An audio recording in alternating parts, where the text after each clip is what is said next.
Kalau Bapak punya pengalaman dua-duanya, Oh, alhamdulillah. Kalau misalnya yang selama ini yang umum-umumnya mereka udah itu aja mereka masih nggak paham gitu ya Pak ya, nggak apa-apa. Nanti tetap saya catat aja. Jadi sejauh apa mereka bisa take up absorb informasi begitu. jadi kalau saya kebetulan juga kan apa ya, salah satu fasilitator tetap lah di PPEI ya. Jadi PPI-nya Kementerian Perdagangan. Jadi memang PPI Kementerian Perdagangan juga memberikan pelatihan-pelatihan lah kira-kira seperti itu untuk pelaku usaha, baik pelaku usaha di Jakarta maupun pelaku usaha di daerah lain kan gitu ya. Tapi saya umumnya ikut yang Jakarta gitu. Nah, kalau dari situ pengalaman saya yang situ yang saya dapatkan itu umumnya mereka itu eh, apa menyatakan gitu bahwa urusan ekspor itu ini secara umum ya, urusan ekspor secara umum itu agak ribet katanya gitu. Padahal sebenarnya sih kalau kita sudah mempelajari bukannya ribet ya gitu, tetapi karena kita tidak memahami terkait apa ya istilahnya ketentuan atas produk-produk itu sendiri berbeda-beda gitu kan. Iya. Itu biasanya. Tetapi ketika kita sampaikan bahwa kalau kita punya produk A dengan produk B perlakuannya berbeda gitu. Misalnya kita analogikan sama aja dengan bapak pun walaupun anaknya kembar gitu, tetapi mungkin saja perlakuannya agak berbeda gitu walaupun dia kembar misalnya gitu. Nah itulah kami kasih pemahaman seperti itu dan ya ada yang mengerti ada yang tidak gitu ya itu ininya lah sama juga dengan FTA ini gitu masih ada pemahaman bahwa kenapa sih Indonesia iya aja dengan FTA ini gitu mereka beranggapan dengan FTA ini orang lain yang bisa masuk ke kita gitu padahal sebenarnya kan kalau ini kan ibaratnya bukan ibarat ya maksudnya memang FTA ini adalah membuka pasar di dua atau ya pokoknya negara anggota itu kan gitu artinya mereka bisa ke kita kita bisa mereka kan seperti itu gitu. Nah ketika beri pemahaman itu ya sama juga ada yang mengerti akan hal tersebut gitu ada juga yang tidak mengerti akan hal tersebut gitu mungkin itu sih Bu gitu. Oke. Ya, tapi menurut Bapak sebetulnya mereka tidak terlalu awam atau buta sama sekali ya. Hanya saja mereka mungkin masih merasa harapan untuk bisa sukses itu dengan menggunakan jalur-jalur ini ya bukannya tanpa usaha keras atau sudah di depan mata, tetapi masih panjang nih perjuangan begitu ya Pak ya, kira-kira ya. Gitu, iya. Ini menarik sekali, ini temuan yang menarik sekali bahwa mereka masih terus merasa prosedur ekspor impor ribet. Yang kedua, mereka merasa ada seperti ketidakadilan bahwa orang luar gampang masuk ke kita, kita yang susah masuk ke mereka gitu ya. Jadi seperti masih belum win-win solution. Ini menarik sekali. Padahal sih nggak seperti itu ya sebenarnya. Kalau ya ini karena kita mempelajarinya ya, karena ya ketika dia awam ya pasti mungkin dia akan bercerita seperti itu gitu. Tapi kalau kita yang sudah mempelajari meskipun kulitnya gitu ya, mungkin kita udah sedikit memahami gitu kan. Gitu. Ya, ini kami juga mengalami Pak waktu kami melakukan asesmen ke KLHK untuk proyek yang lain, pedagang-pedagang kayu ya, timber yang pengusaha mebel yang kecil yang di rumahan ya, ukir-ukir itu mereka merasa ini terlalu jauh dari mimpi yang terlalu indah. Jadi mereka mau ikut menembus itu nggak sanggup. Karena terlalu tinggi, karena syaratnya terlalu ketat, kemudian kelengkapan admin mereka terlalu rigid diminta gitu ya. Itu kayaknya memang menjadi persoalan klasik gitu ya Pak ya. Iya. Kemudian apalagi Pak mungkin masukan atau pandangan atau temuan-temuan yang bisa memperkaya kami. Ini kan kaitannya nanti komunikasi langsung ke publik soalnya bagus ini Pak yang Bapak ceritakan. Mungkin kalau saran gini Bu, yang kita balik lagi ke awal sebenarnya dari sisi kewenangan gitu. Kewenangan kami di sini kan belum ada ya untuk terlibat baik langsung maupun secara tidak langsung gitu ya dengan hal-hal yang ada kaitannya dengan perjanjian perdagangan internasional ini. Jadi posisinya itu kami itu gimana ya saya bilang ya setelah sudah mau selesai baru biasanya gini gitu kan. Padahal mungkin saya bicara bukan dari sisi Jakarta, tapi saya bicara dari sisi pemerintah daerah gitu ya. Gitu. Bukan cuma Jakarta saja, saya bicara dari sisi pemerintah daerah. Jadi artinya karena gini, produk itu yang punya kan daerah gitu ya. Pembinaan ada di daerah gitu. Jadi alangkah baiknya misalnya gitu ketika di awal sebelum ada kesepakatan itu bahwa daerah itu dilibatkan dalam arti gini misalnya bahwa kira-kira yang prospek apa nih gitu kan. Nah minimal ketika kita bicara prospeknya apa itu yang bisa diomongin gitu. Iya gitu. Betul.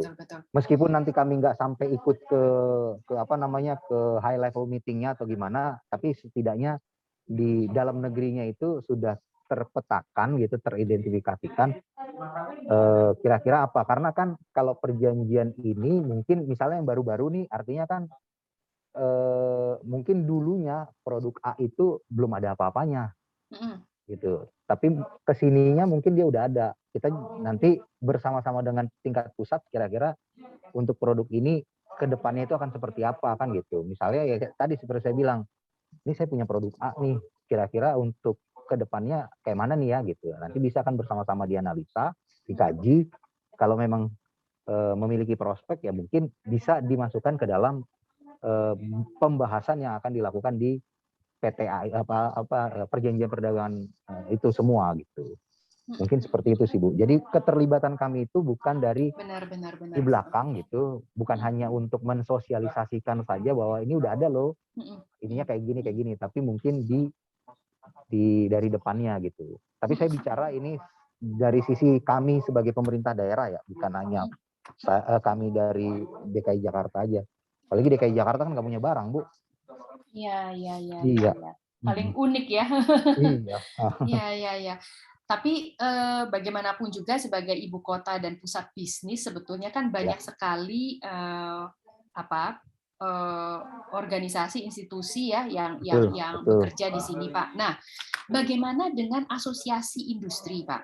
Apakah kalau dinas merapat atau bekerja erat dan punya forum reguler dengan asosiasi industri, itu jadi punya alasan untuk memberikan masukan kepada kementerian ketika dalam proses negosiasi di titik manapun, dan sebaliknya menjadi Bapak berfungsi sebagai penyambung juga informasi dari kemajuan yang sudah dilakukan oleh kementerian dalam konteks negosiasi atau memprogres apapun itu perjanjian FTA atau CEPA ke pelaku industri melalui asosiasi. Jadi kayak partai besar gitu. Itu memungkinkan nggak Pak kalau peran itu dimainkan?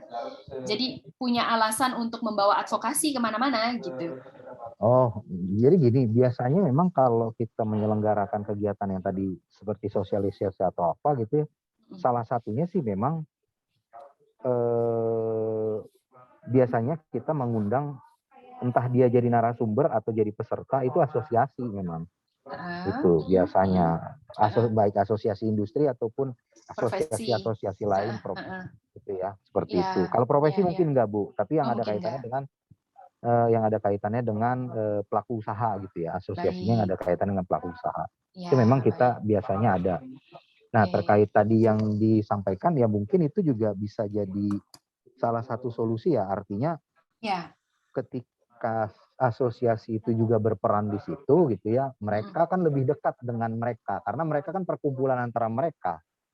Itu iya, mungkin itu juga akan jadi solusi yang baik gitu. Ketika pemerintah daerah dengan asosiasi dilibatkan entah di titik manapun gitu ya. Untuk terkait konten-konten atau isi-isi dari FTA itu nanti ke depannya gitu. Ya. Paling tidak memberikan umpan balik pada saat pelaksanaannya. Jadi itu bisa terus dikalibrasi gitu. Dan dinas bisa berfungsi sebagai tanda kutip fasilitator untuk menampung memancing mereka ininya gimana gitu ya, dan itu dibawa ke kementerian dan sebaliknya barangkali ya itu juga. Kemudian Pak, dalam sejumlah tadi kami sudah bertanya mengenai materi-materi komunikasi yang Bapak punya ya. Kalau mengenai yang sudah ada di kementerian sendiri, kan ada banyak website tuh Pak. Iya. Mbak Angel boleh tolong dibuka Mbak Angel, share screen-nya Mbak Angel. Nah, ketika Bapak sosialisasi ke pelaku usaha, ini juga pasti dihimbau ke sini ya Pak ya? Ini diberikan ke mereka, lalu mereka juga diminta untuk masuk dan mempelajari platform yang sudah ada di Kementerian Perdagangan ya. Betul. Tapi tidak semua ini sih Bu, sebenarnya biasanya yang kami Tidak semua umumkan bermanfaat itu, bagi mereka ya. yang biasanya kami umumkan itu, yang kami sampaikan gitu, bukan umumkan, itu insw.kemendak.go.id, karena kan barang yang kita bisa tahu barang itu masuk kategori yang paling atasnya ya. Iya, kategori apa namanya sih, masuk kategori bebas, dilarang atau apa, kan adanya di situ. Gitu. Terus kemudian ISKA karena ada kaitannya dengan tugas-tugas kami, ya kan gitu, seperti itu. Sama FTA Center paling. Oke, INSW yang kanan paling kanan atas ya itu, terus yang ISKA yang di tengah bawah, sama yang FTA Center biasanya, sama ya website Kementerian Perdagangan secara umum. Paling itu sih yang kami sampaikan dia. Baik. Sejauh ini dan tidak seperti yang Exim ini juga yang paling atas, itu juga belum semua sih sebenarnya. Saya pernah beberapa kali nyoba itu, belum semua produk ada di situ, belum semua negara juga ada di situ gitu. Oke. Gitu. Tapi tidak ada komplain Pak dari pengguna atau pelaku usaha bahwa wah Pak Badia susah, masuk juga nggak ngerti gitu. Ada nggak Pak? Ada 1-2 sih yang kayak gitu. Gimana caranya ya Pak ya ngelihatnya, gimana caranya gitu. Ada 1-2 yang kayak gitu. Oke, ini mungkin bisa jadi catatan kami Pak. Siapa tahu mungkin model websitenya masih kurang ramah, barangkali. Kemudian pada saat Bapak sosialisasi yang umum-umum itu diajarin nggak Pak? Dibukain nggak websitenya, dikasih tahu? Sampai situ, nggak sampai dikasih tahu ngedetail gitu, nggak. Paling ini beberapa website yang bisa diakses kalau mau cari informasi ABC misalnya gitu. Ini kita kasih tahu gitu. Itu aja sih, nggak sampai detail Mbak. Harus klik yang ini, klik yang sana, nggak sampai seperti itu Mbak. Iya, oke. Ini saya stop share. Ya, ini kami cuma coba melihat apa yang mereka ada, yang sudah ada gitu ya Pak, memancing dengan tapi tadi kayaknya materi-materi komunikasi masih bisa diciptakan lagi ya, jika memang bisa ya, akan lebih baik toh Pak kalau memang ada materi seperti misalnya lembar fakta atau infografis gitu ya, mengenai opportunity, prospek-prospek di luar. Kemarin juga kan kalau nggak salah Direktorat Jenderal PEN baru soft launching INA Ekspor deh kalau nggak salah saya kemarin. Iya, kemarin itu kalau nggak salah Direktorat Pengembangan Ekspor Nasional itu baru soft launching INA Exim apa ya namanya, lupa saya. INA Export, inaexport.id. Baru launching kemarin, soft launchingnya kemarin. Itu punyanya perdagangan juga? Iya, Kementerian Perdagangan juga, inaexport.id. Wow. Kemarin saya ikut. Banyak juga ya template ininya ya, platformnya ya. Banyak Ibu gitu. Makanya kadang-kadang jadi ya makin banyak makin bingung sih sebenarnya. Better memang kalaupun dia ada banyak website pendukungnya itu jadi back end sebenarnya kalau menurut saya ya. Gitu. Jadi ada tools yang dibikin di website utama. Itu ketika dia klik itu nanti dia masuk ke back end-nya, posisi misalnya ini yang INA Export ini dia masuk ke INA Export gitu. Oke, ini saya catat nih Pak, ini temuan yang bagus. Ya usulan aja ya, kan kita nggak tahu juga apakah bisa kita inikan dijadikan back end, jadi nggak dijembreng semua gitu ya. Malah bikin pusing orang nanti Bu kalau jembreng gitu. Karena masuknya jadi beda-beda, untuk keperluan ini masuk ke sini, keperluan ini masuk ke sini gitu ya. Oh, baik. Tidak terkoneksi tadi ya Mbak. Jajaran website itu tidak terkoneksi gitu ya. Nggak tahu juga, kita belum assess ya mengenai yang tadi sebanyak itu ya. Ya Pak ya, tidak saling terkoneksi secara otomatis juga ya Pak ya? Nggak untuk integrasi beberapa gitu? Ada, untuk beberapa ada gitu ya, untuk beberapa ada, tapi ada juga yang belum gitu. Kalau ini ekspor ini saya belum cek, belum itu karena kan baru soft launching semalam. Oh, semalam. Iya, semalam jam berapa itu? Jam 5 itunya kemarin acaranya itu. Setengah lima acaranya. Oke. Baik, mungkin kalau saya ini coba pertanyaan terakhir ya Pak ya. Kan kalau CEPA itu kan dijanjikan manfaatnya tidak hanya soal penurunan tarif, betul, ya, tidak ya. hanya teknis ekspor impor, tetapi betul.